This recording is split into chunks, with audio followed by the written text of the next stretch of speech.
মার্কিন president Donald ট্রাম্পের করা $10 বিলিয়ন আইআরএস বা রাজস্ব সংক্রান্ত মামলার সমঝোতা বাতিল করেছেন যুক্তরাষ্ট্রের ফেডারেল বিচারক ক্যাথলিন উইলিয়ামস। আদালতের রায়ে বলা হয়েছে, ট্রাম্প ও বিচার বিভাগ আদালতকে ব্যবহার করে বেআইনিভাবে নিজেদের স্বার্থ সংশ্লিষ্ট একটি সমঝোতাকে বৈধতা দেওয়ার চেষ্টা করেছে।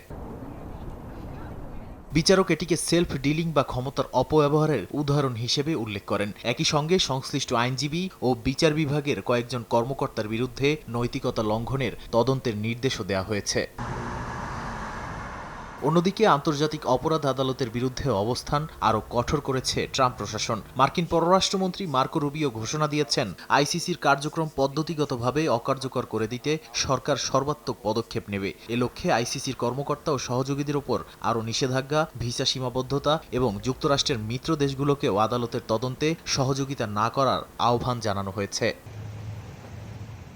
ওয়াশিংটনের দাবি, মার্কিন কর্মকর্তা ও মিত্র দেশগুলোর বিরুদ্ধে তদন্ত চালিয়ে আইসিসি যুক্তরাষ্ট্রের সার্বভৌমত্বকে চ্যালেঞ্জ করছে। তবে আন্তর্জাতিক আইন বিশেষজ্ঞদের মতে, এ ধরনের পদক্ষেপ আন্তর্জাতিক বিচার ব্যবস্থার উপর নতুন চাপ তৈরি করবে। নাদিম মারজান, সময় সংবাদ।